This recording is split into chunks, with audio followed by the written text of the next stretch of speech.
Pwede yun. That's comedy. Ay, sorry. Okay, so what we did with the entrance look to make it memorable is si John talaga may gusto nun. Gusto niya yan, yung Ivy Aguas moment niya. So yun ang binigay namin. Pangarap daw kasi niya yun. Pangarap niya maging Ivy Aguas. So okay, ibigay natin si Ivy Aguas. Kumuha ng gown na humpak talaga sa kanya. Tapos gumawa ng, ang tawag dito, ng veil na itim.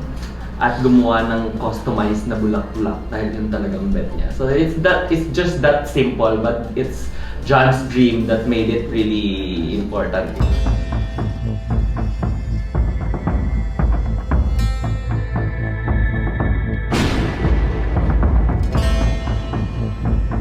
Ikalma mo! Ako lang to. Entrance look niya, I was really in awe nung nakita ko yon ng pinreset ni Mama Omar.